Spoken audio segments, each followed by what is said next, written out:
வணக்கம். இந்த வீடியோவில் நம்ம எதை பற்றி பார்க்க போகிறோம் அப்படின்னு பார்த்தோம்னா, இந்திய அரசியலமைப்பில் வரலாற்றின் தாக்கம் அப்படிங்கிற இந்த தலைப்பு. இந்த வந்து பார்த்தோன்னா முதல் டாப்பிக்கா நான் வீடியோ அப்லோட் பண்ணல. இந்த டாபிக் தான் இந்த வீடியோ வந்து பார்க்க போகிறோம். இதை பொறுத்த வரைக்கும் இந்த இந்திய அரசியலமைப்பின் சட்ட வளர்ச்சி அப்படின்னு போட்டு ஆங்கில கிழக்கிந்திய கம்பெனியோட ஆட்சியும் இங்கிலாந்து அரசின் ஆட்சியும் கொஞ்சம் தெளிவாக எல்லாம் மன்னிச்சுக்கோங்க அப்படின்னு ரெண்டு ஆட்சியாக பிரிச்சிருப்பாங்க. இதில் இந்த ஆங்கில கிழக்கிந்திய கம்பெனி ஆட்சி அதாவது 1773 1858 வரையும் போட்டிருப்பாங்க. இதில் ஒழுங்குமுறை சட்டம் 1773, பிட் இந்திய சட்டம் 1784 இந்த மாதிரி இந்த சட்டங்களை மட்டும்தான் இந்த வீடியோவில் வந்து பார்க்க போகிறோம். அடுத்த வீடியோவில் இங்கிலாந்து அரசின் ஆட்சி அப்படின்ற இந்த தலைப்பு வந்து பார்க்கலாம். ஓகேங்களா? ஃபஸ்ட்டு ஐரோப்பியருடைய வருகையை பற்றி கொடுத்துருக்காங்க இன்ட்ரோவில். இந்திய பொருட்களை பெறுதல் வேண்டி புதிய கடல் வழியினை கண்டறிந்து ஐரோப்பிய நாடான போர்ச்சுகல் இந்தியாவில் தனது வணிகத்தை வந்து கிபி 1498 முதல் தொடங்கியது அப்படின்னு கொடுத்துருக்காங்க. போர்ச்சுகேரியை தொடர்ந்து ஹாலாந்து நாட்டு மக்களால் கிபி 1602 மார்ச் 20 டச்சு கிழக்கிந்திய வணிக குழு ஏற்படுத்தப்பட்டு அவர்களும் இந்தியாவில் வந்து வணிகத்தை மேற்கொண்டனர் சொல்லப்படுது. டச்சுக்காரர்களை தொடர்ந்து கிபி 1600 டிசம்பர் 31 இங்கிலாந்து அரசி முதலாம் எலிசபெத் அவர்களால் வழங்கப்பட்ட பட்டயத்தின்படி அங்கீகரிக்கப்பட்ட ஆங்கில கிழக்கிந்திய கம்பெனி இந்தியாவில் கிபி 1611 முதல் வணிக தளங்களை அமைத்து வணிகத்தினை மேற்கொண்டது அப்படின்னு சொல்கிறாங்க. ஆங்கிலேயர்களை தொடர்ந்து கிபி 1616 மார்ச் 17 தொடங்கப்பட்ட டேனிஷ் கிழக்கிந்திய கம்பெனியும் இந்தியாவில் வணிகத்தை வந்து மேற்கொண்டது. இவர்களை தொடர்ந்து பிரெஞ்சு அரசர் 14ஆம் லூயிஸ் நிதி அமைச்சரான கோல்ஃபர் என்பவரால் கிபி 1664 பிரெஞ்சு கிழக்கிந்திய கம்பெனி நிறுவப்பட்டதாக சொல்லப்படுது. இவர்களும் இந்தியாவில் வணிகத்தினை வந்து மேற்கொண்டனர். இவ்வாறு வருகை புரிந்த ஐரோப்பிய நாடுகளில் ஆங்கிலேயர்களும் பிரெஞ்சுக்காரர்களும் மற்ற ஐரோப்பிய நாடுகளை வணிக ரீதியாக தோற்கடித்து தங்களது ஆதிக்கத்தை இந்தியாவில் நிலைநாட்டினர். ஆங்கில கிழக்கிந்திய கம்பெனிக்கும் பிரெஞ்சு கிழக்கிந்திய கம்பெனிக்கும் இடையே நடைபெற்ற வணிக போட்டியானது நாளடைவில் ஆதிக்க போட்டியாக மாறி அதில் ஆங்கில கிழக்கிந்திய கம்பெனி வெற்றி பெற்று இந்தியாவை ஆளும் சக்தி கொண்டதாக மாறினதாக சொல்லப்படுது. ஆங்கில கிழக்கிந்திய கம்பெனி கர்நாடகா மற்றும் வங்காள பகுதிகளில் தன்னை வலுவான சக்தியாக மாற்றிக்கொள்ள பின்வரும் போர்களெல்லாம் காரணமாக இருந்தது சொல்லப்படுது. இதில் வந்து முதல் கர்நாடக போராகட்டும், இரண்டாம் கர்நாடக போர், மூன்றாம் கர்நாடக போர். முதல் கர்நாடக போரை பொறுத்த வரைக்கும் 1746 48 வரையும், இரண்டாம் கர்நாடகா போரை பொறுத்த வரைக்கும் 48 54 வரையும், மூன்றாம் கர்நாடகா போரை பொறுத்த வரைக்கும் 1756 63 வரையும். அடுத்து பிளாசி போர் 1757 ஜூன் 23, பக்சார் போர் 1764 அக்டோபர் 22. இதெல்லாம் வந்து பார்த்தோம்னா முக்கியமான போர்கள். அடுத்து பக்சார் போரின் முடிவு, அதாவது பக்சார் போரை பொறுத்த வரைக்கும் 1764 அக்டோபர் 22 நடக்கும். அதோடைய முடிவில் 1765ஆம் ஆண்டு ஏற்பட்ட அலகாபாத் உடன்படிக்கை, அதோட முடிவில் அலகாபாத் உடன்படிக்கை அப்படின்னு ஒரு உடன்படிக்கை நடக்கும். அதன்படி வங்காளம், பீகார் மற்றும் ஒரிசா பகுதிகளில் ஆங்கில கிழக்கிந்திய கம்பெனிக்கு வரி வசூல் செய்யும் திவானி உரிமை வந்து வழங்கப்பட்டது. வங்காளம், பீகார் மற்றும் ஒரிசா பகுதிகளில் ஆங்கில கிழக்கிந்திய கம்பெனிக்கு வரி வசூல் செய்யும் திவானி உரிமை வந்து வழங்கப்பட்டது. அடுத்து 1765ஆம் ஆண்டு வரை முற்றிலும் வணிக ரீதியாக செயல்பட்ட ஆங்கில கிழக்கிந்திய கம்பெனி திவானி உரிமை பெற்றதிலிருந்து அப்பகுதிகளில் தனது அதிகாரத்தை வந்து செலுத்தினதாக சொல்லப்படுது. இவ்வாறு ஆங்கில கிழக்கிந்திய கம்பெனியின் ஆட்சியானது கிபி 1858 வரை இந்தியாவில் வந்து தொடர்ந்தது. கிபி 1858 நவம்பர் 1 விக்டோரியா மகாராணி ஒரு பேரறிக்கை வந்து வெளியிட்டிருப்பாங்க. அந்த அறிக்கையின்படி ஆங்கில கிழக்கிந்திய கம்பெனியின் ஆட்சி முடிவுக்கு வந்திருக்கும். அதுக்கப்புறம் வந்து பார்த்தீங்கன்னா இந்தியா வந்து இங்கிலாந்து அரசாங்கத்தோட நேரடி கட்டுப்பாட்டின் கீழே வந்து ஆளப்படும் அப்படின்னு அறிவிக்கப்பட்டது. இதன்படி கிபி 1947 ஆகஸ்ட் 15 வரை ஆங்கில அரசாங்கத்தின் ஆட்சியை வந்து பார்த்தோன்னா இந்தியாவில் வந்து தொடர்ந்தது அப்படின்னு சொல்லப்படுது. அடுத்து இந்த பார்த்தோம், அந்த ஆங்கில கிழக்கிந்திய கம்பெனியோடைய ஆட்சி வந்து 73 அதாவது 1773 1858 வரையும். இது கொஞ்சம் தெளிவாக எல்லாம் மன்னிச்சுக்கோங்க. அதில் ஃபஸ்ட்டு இந்த ஒழுங்குமுறை சட்டம் அதை பற்றி பார்க்க போகிறோம். 1773, பிட் இந்திய சட்டம் 1784, பிட் இந்திய திருத்த சட்டம் 1886, பட்டய சட்டம் 4 பட்டய சட்டம் இருக்கும். 1793, 1813, 1833, 1853. இந்த 7 டாப்பிக்கும் தான் இந்த வீடியோவில் வந்து பார்க்க போகிறோம். நெக்ஸ்ட் வீடியோவில் தான் இந்த இங்கிலாந்து அரசின் ஆட்சி அப்படின்ற இந்த 7 டாப்பிக்கும் வந்து பார்க்கலாம். இதில் ஃபஸ்ட்டு நம்ம பார்க்கக்கூடியது ஒழுங்குமுறை சட்டம். ஓகேங்களா? ஒழுங்குமுறை சட்டம் 1773 இதை பொறுத்த வரைக்கும் இங்கிலாந்தின் பிரதமராக அந்த காலகட்டத்தில் இருந்தவர் வந்து பார்த்தீங்கன்னா நார்த் பிரபு. இவர் வந்து பார்த்தீங்கன்னா வணிக குழுவின் நடவடிக்கைகளை ஒழுங்குபடுத்துறதுக்காண்ட ஒரு குழு வந்து ஏற்படுத்தினார். அந்த குழுவுடைய பரிந்துரையின்படி தான் இந்த ஒழுங்குமுறை சட்டம் 1773 அப்படிங்கிறத இயற்றியிருக்காங்க. இந்தியாவில் செயல்பட்டு வந்த ஆங்கில கிழக்கிந்திய கம்பெனியின் மீது பிரிட்டிஷ் அரசாங்கத்தினால் செயல்படுத்தப்பட்ட முதல் சட்டம் வந்து இதுதான். இச்சட்டமானது இந்திய அரசியலமைப்பின் அடிக்கல் அல்லது இந்திய அரசியலமைப்பின் முதல் படி அப்படின்னு சொல்கிறாங்க. இச்சட்டத்தின் மூலம் ஆங்கில கிழக்கிந்திய கம்பெனியின் மேற்பார்வையானது மன்னரில் இருந்து மத்திய நிர்வாகத்திற்கு, அதாவது இங்கிலாந்து பாராளுமன்றத்திற்கு மாற்றப்பட்டது அப்படின்னு சொல்லப்படுது. கம்பெனியின் நிர்வாகம் மற்றும் அரசியல் செயல்பாடுகளை இச்சட்டம் முதலாக அங்கீகரித்தது. இந்த சட்டத்தோட சிறப்பு, அதாவது ஒழுங்குமுறை சட்டம் இதோட சிறப்பு பொறுத்த வரைக்கும் ஆங்கில கிழக்கிந்திய கம்பெனியின் இயக்குனர் குழுவில் உள்ள உறுப்பினர்களின் பதவிக்காலம் ஓராண்டிலிருந்து 4 ஆண்டுகளாக உயர்த்தப்பட்டது. ஆண்டுதோறும் 1/4 உறுப்பினர்கள் ஓய்வு பெறுவார்கள். மேலும் இவர்களை நியமனம் செய்ய இயலாது. அதாவது இயக்குனர் குழு, கோர்ட் ஆஃப் டைரக்டர்னு சொல்லுவாங்க, சிஓடின்னு சொல்லலாம் ஷார்ட்டாக. இதில் மொத்தம் 24 பேர் இருப்பாங்க. ஓகேங்களா? அவங்களுடைய பதவிக்காலம் 1 வருஷம் அப்படின்னு இருந்துச்சு. அதை 4 வருஷமாக மாற்றினது இந்த சட்டம் தான். அடுத்து அதில் 4ல் 1 பங்கு பேர் வந்து பார்த்தோம்னா ரிட்டையர் ஆகிட்டே இருப்பாங்க வருஷம் வருஷம். அவங்க திரும்பி அவங்கள வந்து மறுநியமனம் செய்ய முடியுமா அப்படின்னு பார்த்தோம்னா செய்ய முடியாது அப்படின்ற பாயிண்ட் தான் ஃபஸ்ட்டு பாயிண்ட்டு. அடுத்து இச்சட்டத்தின் மூலம் வங்காளத்துடைய ஆளுநர் வங்காள கவர்னர் ஜெனரல் அல்லது வில்லியம் கோட்டையின் தலைமை ஆளுநர் என்று அழைக்கப்படுவார். இவ்வாறு அழைக்கப்பட்ட முதல் தலைமை ஆளுநர் வாரன் ஹாஸ்டிங்ஸ் அப்படின்னு சொல்கிறாங்க. அதாவது இந்த சட்டம் வரத்துக்கு முன்னாடி கவர்னர் ஆஃப் பெங்கால் அப்படின்னு மட்டும்தான் சொல்லுவாங்க. அதாவது ஜிஓஜி அப்படின்னு சொல்லுவாங்க. அது வந்து பார்த்தோன்னா ராபர்ட் கிளைவ் வந்து வந்திருப்பார் ஃபஸ்ட்டு. இந்த சட்டத்துக்கு அப்புறம் வந்து பார்த்தீங்கன்னா கவர்னர் ஆஃப் பெங்கால் அப்படின்றது கவர்னர் ஜென்ரல் ஆஃப் பெங்கால் அப்படின்னு மாற்றிருப்பாங்க. ஓகேங்களா? அந்த கவர்னர் ஜென்ரல் ஆஃப் பெங்கால்னு மாற்றினதுக்கப்புறம் ஃபஸ்ட்டு கவர்னராக இருந்தது யார் அப்படின்னு பார்த்தோம்னா வாரன் ஹாஸ்டிங்ஸ் அப்படிங்கிறத தெரிஞ்சுக்கோங்க. அடுத்து தலைமை ஆளுநரின் பதவிக்காலம் 5 ஆண்டுகள் மற்றும் இவரை மறுநியமனம் செய்யலாம் அப்படின்னு சொல்லியிருப்பாங்க. இந்த தலைமை ஆளுநர் இருக்காங்களே governor general of Bengal Warren Hastings, இவருடைய பதவிக்காலம் எவ்வளவு அப்படின்னு நிர்ணயிக்கிறாங்கன்னா 5 வருஷம் அப்படின்னு நிர்ணயிக்கிறாங்க. இவரை மறுநியமனம் செய்யலாமான்னா செய்யலாம். அதுக்கு முன்னாடி மேல் அந்த சிஓடி அவங்க அந்த 24 பேரில் அந்த ரிட்டையர் ஆகிட்டே இருக்காங்க இல்லையா, அவங்களால மறுநியமனம் வந்து செய்யவே முடியாது. தலைமை ஆளுநருக்கு உதவ 4 நபர்கள் கொண்ட ஆலோசனை குழு, அதாவது எக்ஸிக்யூட்டிவ் கவுன்சில்னு சொல்லுவாங்க. அதில் வந்து பார்த்தோன்னா அதில் 4 பேர் கொண்ட ஆலோசனை குழு வந்து தலைமை ஆளுநருக்கு உதவுறதுக்கு வந்து ஏற்படுத்தியிருப்பாங்க. பம்பாய் மற்றும் சென்னை ஆளுநர்கள் தலைமை ஆளுநருக்கு கட்டுப்பட்டு இருக்க வேண்டும் அப்படின்னு சொல்லப்படுது. அடுத்து தலைமை ஆளுநர் மற்றும் ஆலோசனை குழுவிற்கு போர், அமைதி, உடன்பாடு போன்றவற்றில் மற்ற நபர்களை கட்டுப்படுத்தும் அதிகாரம் வழங்கப்பட்டுள்ளது. ஓகேங்களா? அடுத்து கல்கத்தாவில் ஃபோர்ட் வில்லியம் அப்படின்னு ஒரு இடம் இருக்கும். அந்த இடத்துல கிபி 1774 ஒரு தலைமை நீதிபதி மற்றும் 3 நீதிபதிகளை கொண்ட ஒரு உச்சநீதிமன்றம் ஏற்படுத்தப்பட்டது. இதன் முதல் தலைமை நீதிபதி சார் எலிஜா இம்பே. 74 ஃபோர்ட் வில்லியம் அப்படின்னு ஒரு இடம் கல்கத்தாவில் இருக்குது. அந்த இடத்துல ஒரு உச்சநீதிமன்றத்தை ஏற்படுத்துகிறாங்க. அதில் வந்து 1+3 அப்படின்னு உறுப்பினர் இருக்காங்க. அந்த 1 உச்சநீதிமன்ற தலைமை நீதிபதியை பொறுத்த வரைக்கும் சார் எலிஜா இம்பே. அந்த 3 நீதிபதிகளை பொறுத்த வரைக்கும் சாம்பர்ஸு,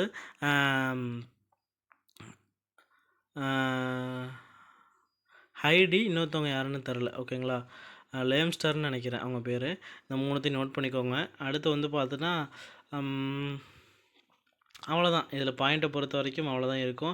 அடுத்து கம்பெனி ஊழியர்கள், நீதிபதிகள் எவரும் நேரடியாகவோ மறைமுகமாகவோ பரிசு பொருட்கள் பெறுவது தடை செய்யப்பட்டது. இந்த சட்டத்தின்படி இவங்களாம் பரிசு பொருட்கள் பெறுவது தடை செய்யப்பட்டதுன்னு கொடுத்துருக்காங்க. இந்த ஒழுங்குமுறை சட்டம் 1773 இதில் நிறைகளும் இருக்கும், குறைகளும் இருக்கும். நிறைகளை பொறுத்த வரைக்கும் இங்கிலாந்து அரசாங்கம் இந்திய மக்களின் நலனின் அக்கறை கொண்டுள்ளது என இந்த சட்டம் வந்து உணர்த்தியது. கம்பெனியின் தன்னிச்சையான ஆட்சிக்கு முற்றுப்புள்ளி வச்சிருக்கு. இந்தியாவில் எதிர்கால நிர்வாகத்திற்கு இதனை ஒரு வரைவு சட்டமாக பார்க்கப்பட்டது அப்படின்னு சொல்கிறாங்க. குறைகளை பொறுத்த வரைக்கும் தலைமை ஆளுநருக்கு போதிய அதிகாரம் வந்து கிடையாது. ஓகேங்களா? அந்த உச்சபட்ச அதிகாரம் அந்த ஆலோசனை குழு 4 பேர் இருக்காங்க இல்லையா, அவங்களுக்கு தான் உச்சபட்ச அதிகாரம், வீட்டு அதிகாரம் வந்து கிடையாது அப்படின்னு சொல்லுவாங்க. நீதிபதிகளின் அதிகாரங்களை சரியாக வரையறுக்கவில்லை. இதெல்லாம் வந்து இதோடைய குறைகள்னு சொல்கிறாங்க. அடுத்து பிட்டு இந்திய சட்டம் 1784. ஓகேங்களா? இதை பொறுத்த வரைக்கும் 1784ஆம் ஆண்டு இங்கிலாந்து பிரதமர் இலேஃபிட் என்பவர் இந்தியாவிற்கான வரைவு மசோதா ஒன்றினை வந்து தயாரிக்கிறாரு. இம்மசோதா 1784ஆம் ஆண்டு ஆகஸ்ட் மாதத்தில் இங்கிலாந்து நாடாளுமன்றத்தில் நிறைவேற்றப்பட்டது. இந்த சட்டம் தான் பிரிட்டிந்திய சட்டம் அப்படின்னு சொல்கிறாங்க. ஒழுங்குமுறை சட்டத்தின் குறைபாடுகளை நீக்கிறதுக்காண்டி தான் இந்த பிரிட்டிந்திய சட்டம் அப்படின்னு ஒரு சட்டமே கொண்டு வந்திருப்பாங்க. பிரிட்டிந்திய சட்டத்தோட முக்கியமான நோக்கமே இது ரெண்டு தான். அந்த நோக்கம் ரொம்ப முக்கியம், நோட் பண்ணிக்கோங்க. இந்தியாவில் சிறந்த அரசாங்கத்தை தோற்றுவிக்கிறதுக்கும் பிரிட்டிஷ் இந்திய பகுதிகளுக்கு போதிய பாதுகாப்பு அளிக்கிறதுக்கும் அதுக்கு தான் பிரிட்டிந்திய சட்டம் வந்து கொண்டு வரப்பட்டது. இந்தியாவில் சிறந்த அதிகாரத்தை தோற்றுவிப்பதற்கும் பிரிட்டிஷ் இந்திய பகுதிகளுக்கு போதிய பாதுகாப்பு அளிக்கிறதுக்கும் கொண்டு வந்திருப்பாங்க. ஓகேங்களா. இந்த சட்டத்தோட சிறப்புகளை பொறுத்த வரைக்கும் வந்து பார்த்தோம் அப்படின்னா 6 உறுப்பினர்களை கொண்ட பிஓசி அதாவது போர்ட் ஆஃப் கண்ட்ரோல் கட்டுப்பாட்டு வாரியம் ஒன்று ஏற்படுத்தப்பட்டது. இவ்வுறுப்பினர்கள் இங்கிலாந்து அரசால் நியமிக்கப்பட்டனர். பிஓசி அப்படின்ற ஒரு போர்ட் ஆஃப் கண்ட்ரோல் அப்படின்னு ஒரு விஷயத்தை வந்து கொண்டு வராங்க. 6 பேர் கொண்ட உறுப்பினர்கள். அடுத்து இயக்குனர் குழுவில் எந்த மாற்றமும் இல்லை. அதாவது சிஓடி அப்படின்னு ஒரு 24 பேர் ஏற்கனவே பார்த்தோம் இல்லையா, அதில் எதுவும் மாற்றம் ஏற்படுத்தியிருக்காங்கன்னா அப்படின்னா எதுவுமே இல்லை. தலைமை ஆளுநருடைய ஆலோசனை குழு உறுப்பினர்கள் எண்ணிக்கை 4லிருந்து 3ஆக குறைக்கப்பட்டது. அந்த தலைமை ஆளுநருடைய இந்த ஆலோசனை குழுன்னு ஒன்று பார்த்தோம், அதில் 4 பேர் இருந்திருப்பாங்க ஒழுங்குமுறை சட்டத்தில். இந்த பிரிட்டிந்திய சட்டத்தை பொறுத்த வரைக்கும் 4 3 ஆக்கியிருப்பாங்க. அதில் சிஓடி 24, இதில் 24 தான். அதில் பிஓசின்னு ஒன்று கிடையாது, இதில் தான் பிஓசின்னு ஒன்று கொண்டு வராங்க. 6 பேர் கொண்ட உறுப்பினர்கள். இயக்குனர் குழுவின் கீழ் வணிக நடவடிக்கைகளையும் கட்டுப்பாட்டு வாரியத்தின் கீழ் அரசியல் நடவடிக்கைகளையும் மேற்கொள்ள இச்சட்டம் வழிவகை செய்தது. இதன் மூலம் ஒரு விதமான இரட்டைத்தன்மை இந்த சட்டத்தில் வந்து காணப்படுதுன்னு சொல்லப்படுறாங்க. ஓகேங்களா. பிஓசி அதில் வந்து பார்த்தீங்கன்னா 6 பேரும், சிஓடியில் 24 பேரும் இருக்காங்க அப்படின்றத பார்த்தோம். இந்த பிஓசி 6 பேர் இருக்காங்க இல்லையா, அவங்க வந்து பாலிடிக்ஸையும் நிர்வாகத்தையும் அரசியலும் நிர்வாகத்தையும் அவங்க அந்த பிஓசி பார்த்துப்பாங்க. வணிகத்தையும் வர்த்தகத்தையும் மட்டும்தான் சிஓடி வந்து பார்த்துப்பாங்க. வணிகம் வர்த்தகம்னா யார் கண்ட்ரோலில் இருக்கும்? சிஓடி கண்ட்ரோலில் இருக்கும். அரசியலும் நிர்வாகமும் பிஓசி கண்ட்ரோலில் வந்து இருக்கும். இந்த பக்கம் டயக்ராம் மாதிரி வரைஞ்சிருக்கோம், பார்த்துக்கோங்க. அடுத்து வந்து பார்த்தோம்னா இது ரெண்டும் இருக்கிறதுனால இந்த சட்டத்தை பொறுத்த வரைக்கும், இந்த பிரிட்டிந்திய சட்டத்தை பொறுத்த வரைக்கும் இரட்டையாட்சி தன்மை வந்து இந்த சட்டத்தில் வந்து காணப்படுதா சொல்லப்படுது. அரசின் பிரதிநிதியாக கட்டுப்பாட்டு வாரியமும் வணிக குழுவின் அடையாளமாக இயக்குனர் குழுவும் வந்து செயல்படுதா சொல்லப்படுது. அரசின் பிரதிநிதியாக இது இருக்குது, கட்டுப்பாட்டு வாரியம் அதாவது போர்ட் ஆஃப் கண்ட்ரோல் வந்து அரசோட பிரதிநிதியாக இருக்குது. ஏன்னா அரசியலும் நிர்வாகமும் அதோட கண்ட்ரோலில் இருக்கிறதுனால அரசின் பிரதிநிதியாக அதை சொல்கிறாங்க. வணிக குழு அதாவது வணிகமும் வர்த்தகமும் இதோட சிஓடியோட கண்ட்ரோலில் இருக்கிறதுனால இயக்குனர் குழு வந்து வணிக குழுவோடைய அடையாளமாக செயல்படுறதா சொல்லப்படுது. இந்தியாவில் ஆங்கில கிழக்கிந்திய கம்பெனி நிர்வாகம் செய்த பகுதிகள் வந்து பிரிட்டிஷ் இந்திய பகுதிகள் அப்படின்னு இந்த சட்டத்திலேருந்து அந்த காலகட்டத்திலேருந்து இது மாதிரி அழைச்சாங்க அப்படின்னு சொல்லப்படுது. அடுத்து பிரிட்டிந்தியா திருத்த சட்டம் இது பொறுத்த வரைக்கும் 1786. இந்த திருத்த சட்டத்தின்படி தேவை ஏற்பட்டால் ஆலோசனை குழுவின் முடிவினை நிராகரிக்க தலைமை ஆளுநருக்கு அதிகாரம் வழங்கப்பட்டுள்ளது. வீட்டோ அதிகாரம் அதாவது தலைமை ஆளுநருக்கு அதிகாரமே கிடையாது. எப்போ? ஒழுங்குமுறை சட்டம் அந்த சட்டத்தின்படி அதிகாரமே கிடையாது அப்படின்றத பார்த்தோம். அதோடைய குறைகளே அதான். அதை நிவர்த்தி செய்கிறதுக்காண்டி பிரிட்டிந்திய திருத்த சட்டம் இதைப்படி வந்து பார்த்தோன்னா தலைமை ஆளுநர் பொறுத்த வரைக்கும் அந்த ஆலோசனை குழு எடுக்கக்கூடிய முடிவெல்லாம் நிராகரிக்கலாம் அப்படின்னு சொல்லப்படுது. தலைமை ஆளுநராக காரன்வாலிஸ் பிரபு வந்து நியமிக்கப்படுறாங்க. பிரிட்டிந்திய சட்டத்தில் திருத்தம் மேற்கொள்ளப்பட்டது குறிப்பிடத்தக்கது. ஓகேங்களா. தலைமை ஆளுநராக காரன்வாலிஸ் பிரபு நியமிக்கப்பட்டதுனால தான் பிரிட்டிந்தியத்தில் வந்து பார்த்தீங்கன்னா திருத்தம் மேற்கொள்கிறாங்க அப்படின்னு குறிப்பிடப்படுகிறது. அடுத்து கவர்னர் ஜெனரல் அப்புறம் கமாண்டோ இன் சீஃப் இந்த 2 பதவியும் ஒன்றிணைச்சிருப்பாங்க. காரன்வாலிஸ் பிரபு மிகுந்த அதிகாரத்துடன் நியமிக்கப்பட்ட முதல் தலைமை ஆளுநர் ஆவார். ஏன்னா இவர் தான் வந்து பார்த்தீங்கன்னா இந்த ஆலோசனை குழு எடுக்கக்கூடிய முடிவெல்லாம் நிராகரிக்கக்கூடிய கவர்னர் அப்படின்னு ஒரு விஷயத்தை வந்து இந்த பிரிட்டிந்திய திருத்த சட்டத்தின்படி கொண்டு வந்திருப்பாங்க. அப்போ இவருக்கு நிறைய அதிகாரம் இருக்கும். அப்போ தான் இவர் தான் வந்து பார்த்தீங்கன்னா கவர்னர் ஜெனரலாக இருந்திருப்பார். அதனால் காரன்வாலிஸ் பிரபு தான் வந்து பார்த்தீங்கன்னா மிகுந்த அதிகாரத்துடன் நியமிக்கப்பட்ட முதல் தலைமை ஆளுநர் அப்படின்னு சொல்கிறாங்க. ஓகே. அடுத்து நம்ம பார்க்கக்கூடியது பட்டய சட்டம். பட்டய சட்டத்தை பொறுத்த வரைக்கும் 4 பட்டய சட்டம் இருக்கும். 20 வருஷத்துக்கு ஒருக்கா பட்டய சட்டம் வந்து போடுவாங்க. அதை பார்க்கலாம். ஃபஸ்ட்டு பட்டய சட்டத்தை பொறுத்த வரைக்கும் 1793 ஆங்கில கிழக்கிந்திய கம்பெனி வணிகம் உரிமை மேலும் 20 ஆண்டுக்கு நீட்டித்தது இப்பட்டய சட்டம் வெளியிட்டது. இச்சட்டத்தின் மூலம் கவர்னர் ஜெனரலுக்கான மாகாணங்களின் அதிகாரங்கள் இன்னும் வந்து அதிகரிச்சுட்டே போகுது. இங்கிலாந்தில் இருந்த உயர் அதிகாரிகள் கீழ்கண்ட 2 நிலைப்பாடுகளில் தெளிவாக வந்து போக்கினை கடைபிடித்தனர். கிறித்தவ சமய பரப்பாளர்கள் சமய பிரச்சாரமோ மதமாற்றமோ செய்யக்கூடாது அப்படின்னு இந்த பட்டய சட்டம் சொல்லுது. இந்தியாவில் தடையற்ற வர்த்தகத்தில் கம்பெனி ஈடுபடக்கூடாது அப்படின்னு சொல்கிறாங்க. அடுத்து போர்ட் ஆஃப் கண்ட்ரோல் அந்த பிஓசி இருக்காங்க இல்லையா, அவங்களுடைய ஊதியம் வந்து இந்தியாவுடைய நிதியிலேருந்து தான் கொடுக்கணும் அப்படின்னு ஒரு விஷயத்த வந்து சொல்லியிருப்பாங்க இந்த பட்டய சட்டத்தில். அது பார்த்துக்கோங்க. அதை வந்து கொடுக்கக்கூடாதுன்னு அதோட திருத்தம் பண்ணது வந்து பார்த்தீங்கன்னா 1919 சட்டம். ஓகேங்களா, இதெல்லாம் கொஞ்சம் எக்ஸ்ட்ரா பாயிண்ட் எழுதியிருக்கேன். அப்போ வந்து இந்த பட்டய சட்டம் 1793 பொறுத்த வரைக்கும் தலைமை ஆளுநராக யாராக இருந்திருப்பாங்க அப்படின்னு பார்த்தோம்னா ஜான் சோர் அவர்கள் வந்து இருந்திருப்பாங்க. ஓகேங்களா, ஒரு 6 மாத காலத்துக்கு அப்புறம் வந்து பார்த்தீங்கன்னா அவருக்கு அப்புறம் வெல்லஸ்லி பிரபு அவர்கள் வந்து இருந்திருப்பார். ஜான் சோர் வெல்லஸ்லி பிரபு அவருக்கு அப்புறம் இருந்திருப்பாங்க இந்த காலகட்டத்தில். அதை பார்த்துக்கோங்க. அப்புறம் வந்து பார்த்தோம்னா வேறு என்ன முக்கியமான பாயிண்ட் இருக்குது.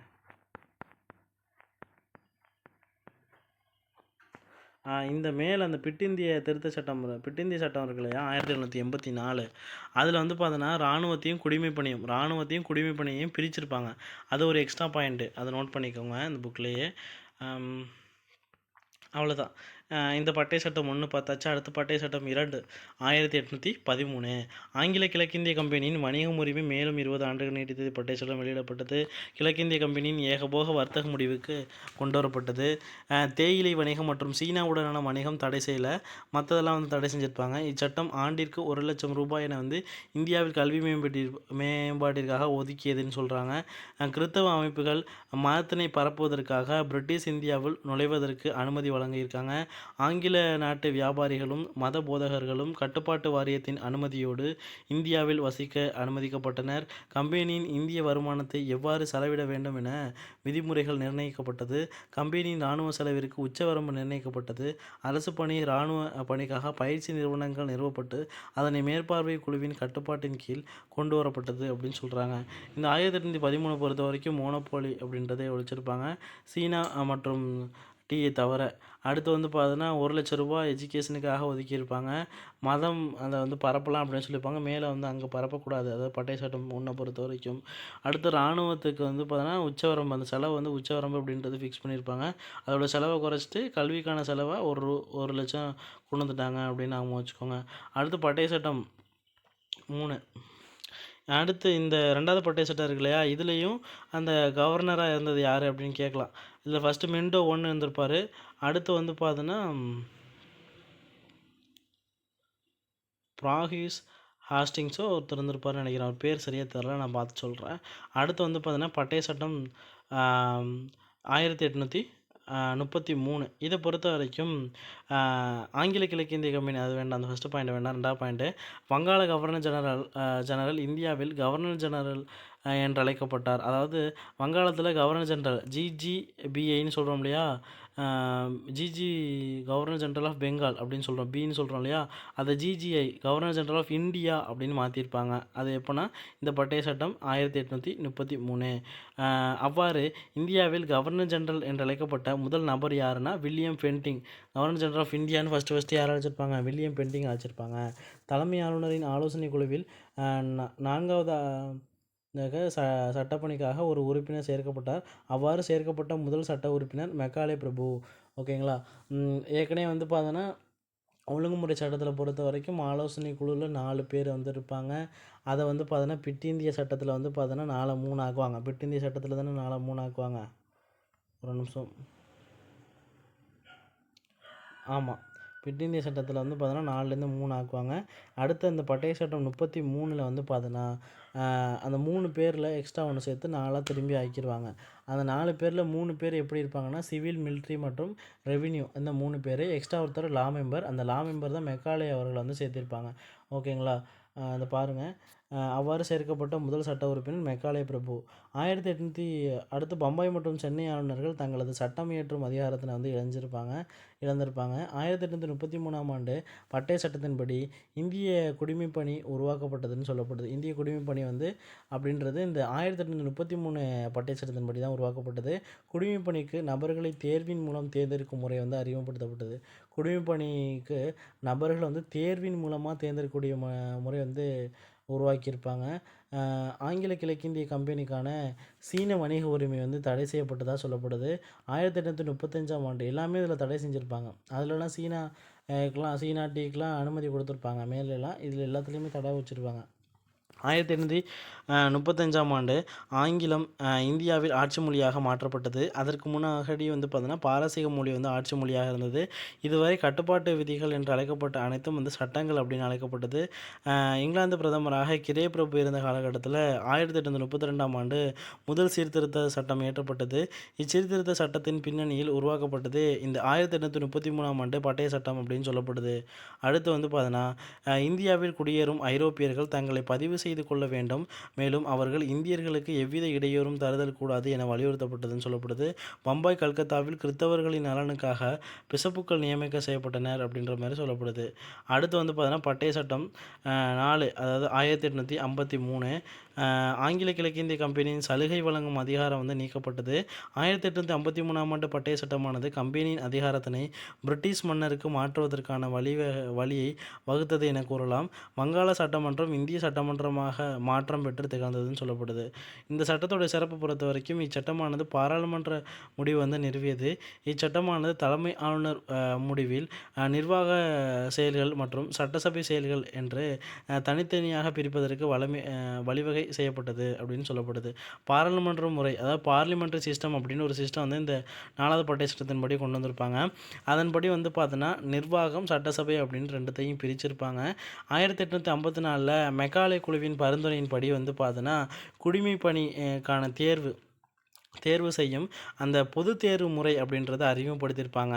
இந்த பொது தேர்வு முறை இந்தியர்களுக்கு அனுமதி வழங்கப்பட்டது அப்படின்னு சொல்லப்படுது. அதாவது ஐசிஎஸ் தேர்வு அப்படின்றது இந்த மெக்காலே குழுவோட பரிந்துரையின்படியும் எந்த கமிஷன் மூலியமாக கொண்டு வந்ததுன்னு கேட்பாங்க. இது வந்து ப்ரீவியஸ் இயர் குரூப் 1 கொஸ்டின். ஓகேங்களா? எந்த கமிஷன் மூலியமாக கொண்டு வந்திருப்பாங்கன்னா நார்த் கோர் ட்ராவலியன் கமிஷன் அப்படின்ற இந்த கமிஷன் மூலியமாக கொண்டு வந்திருப்பாங்க.